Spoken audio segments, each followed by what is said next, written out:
Prince Andrew faces another probe after being reported to police for allegedly using a fake name to register a private investment firm. Andrew is accused of using the name Inverness to start the company.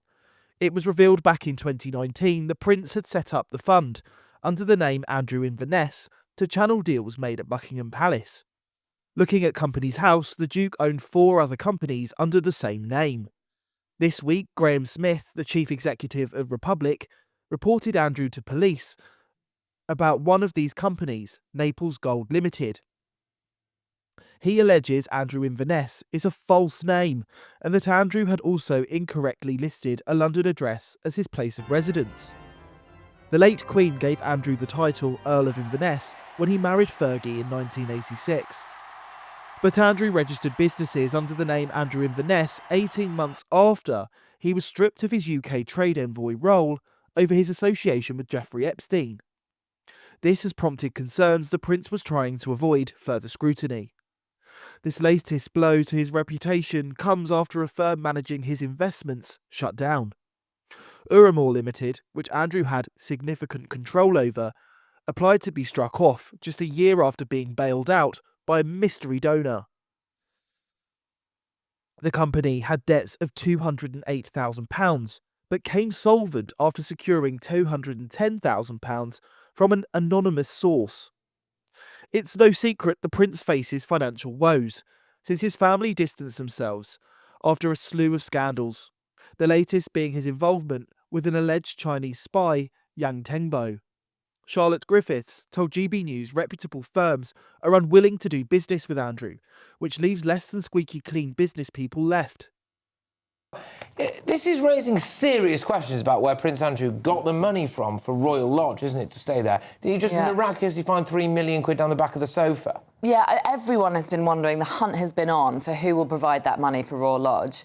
And at one point we thought it might be this guy called Johan Eliash, who's a really good friend of his, but it turns out that guy's actually kind of pretty much cut him off. And actually he was really struggling to find people that he could borrow cash off.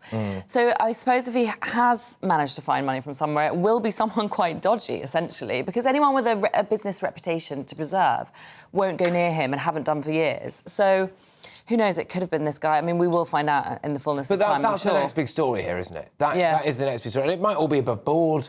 It might have everything might be absolutely fine. You never know, it might even be his own daughters or his sons-in-law or whatever. We don't know really, do we? But, when you look at the company that he's kept in the past and you think, well, hang on a minute, I would be not reluctant to put money on the idea that this is someone a little bit dodge. Yeah, I think the pressure's going to be on for him to declare why he was able to reassure the keeper of the Privy Purse that everything was fine. Do you remember he said that he was satisfied that it had been taken care of, right? But without providing any information. So I think he should do that. I think the pressure was on for him not to attend the Christmas at Sandringham, but really the pressure should be on for him to either move out of Royal Lodge or tell us where he's getting the money from, or preferably both. That's where the pressure should be. Yang Tengbo, the alleged Chinese spy with links to Prince Andrew, has been banned from the UK on national security grounds. The royal household is investigating claims Andrew invited him into Buckingham Palace, Windsor Castle and St James's Palace. Tom Tugendhat told GB News the Prince was unwise, but unlikely to be a national security threat himself. I think he's a very, very unwise individual. Look, he doesn't have access to any secrets. He doesn't have access to anything of any particular importance. And you've seen that the king has been extremely careful in making sure that his position in the royal family is extremely limited. I think the king's played this extremely wisely. I think what he's done and the way in which he's protected himself and the country has been extremely sensible. I think you don't need me to tell you that Prince Andrew's been an idiot over many years. That seems to be what we're seeing now. So you are firmly in the camp of Prince Andrew's an idiot. He's not actually a nefarious actor. Look, I mean, you've got to assume that what he's doing is just deeply unwise. I've seen no proof of intelligence in any other way. Okay. Okay. When it comes to the fact that Suella Braverman actually is, I believe, responsible initially for turfing this chap out, is that right? So I suppose this was actually a win for the late Tory government, was it? Absolutely. Look, we spent an awful lot of effort, an awful lot of time making sure that individuals were identified. And if they were not the sort of people we wanted here for various different reasons, we made sure that they didn't get in. And this is one of those moments where we were able to take the action that we needed to take. Prince Andrew's relations with his family are set to suffer even further in the wake of these latest allegations. Emotions were fraught before Christmas, Richard Fitzwilliams told GB News, and the family felt they had no choice but to exclude him from Christmas at Sandringham. Simply after the gruesomely embarrassing revelations of the past week, I mean, you simply couldn't have had Andrew and Sarah Ferguson at Sandringham, and certainly not at the walk to St Mary Magdalene's Church, which goes worldwide. But the question also is, there's the extended family lunch, which King Charles is hosting at Buckingham Palace on Thursday. Now, it is again something we must hope that Andrew recuses himself from that. I mean, it's simply been one disaster after another. And of course, this last week, I mean, the fact that we know that Yang Penbo, the alleged Chinese spy, was in fact running pitch at Palace in China for Andrew, and how close they got. We saw the pretty embarrassing extracts from documents from Andrew's senior advisor. I mean, it's essentially, I think it boils down to what in the Mail is reported. The new humiliation means Andrew may never appear in public with the royals again, bar perhaps Richard, but could it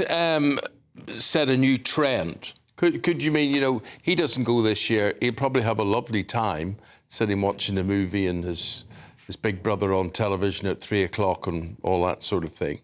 And Christmas is Christmas, and they'll get through it. Very good. Could Edward next year say, do you know what, Charles, I'll not go either. We're going to have a better time on our own, whatever. A lot of people may just be looking at a lovely excuse to get out of all this. Well, of course, I mean, if you want to be with over 40 people, remember it is high profile, remember it goes round the world, and remember also at 3:00, if Andrew doesn't watch the King's speech, I would be very, very surprised. But nonetheless, not everybody relishes family gatherings, that's absolutely true. And we can't really predict what's going to happen in future years. But so far as Andrew is concerned, I mean, it's impossible to see anything other than some form of job running the royal estates, and he doesn't seem interested in that. And there are reports that he might be looking at possibly going to the Gulf, but again, since he's centred at Royal Lodge and we don't know how he gets the money to afford the renovations that are required under the lease there, and of course there's the issue of security. It's no longer being handled by the King. So one wonders what's going to happen so far as he's concerned, because he's done nothing wrong. He denies, so he says, and he denies all the charges that have been leveled against him over the years. But it's absolutely impossible to look at this terrifying list of so-called friends that he's had and look. If you look it back, and you then, of course, remember the Newsnight interview and so forth, Sarah Ferguson, I see the spin is that she's persuaded him, and we know, and there's a great deal of sympathy for her because, of course, she has been so ill recently. But there's no doubt at all the Chinese propaganda network will have observed her problems with debts, and also the fact that she's tried to sell access to Andrew in a spin in 2010, this sort of thing. So if you're being targeted, Andrew had stepped down as senior representative of British trade because of his friendship with Epstein, but the facts were that in 2014, which apparently was when the link with Yang Tenbo began, according to reports now, there would always have been the possibility that access could lead to influence, and there would always have been a possibility then that Andrew might have been rehabilitated in some way. Okay. Graham Smith, who reported Prince Andrew to the police, told The Telegraph, "The royals appear to believe they can act with impunity, an impression given weight by the lack of police action on serious allegations of corruption and sexual offences. The apparent filing of false information with Companies House may seem trivial, but the UK faces serious issues of fraud committed in this way. While no such fraud is alleged here, surely Andrew must be held to the highest standards. The Metropolitan Police said, on Monday, January the 6th, the Met received a report relating to a Companies House filing. This report will now be assessed to determine whether any further action is required. There is no investigation at this early stage. Nicholas Dunning, GB News.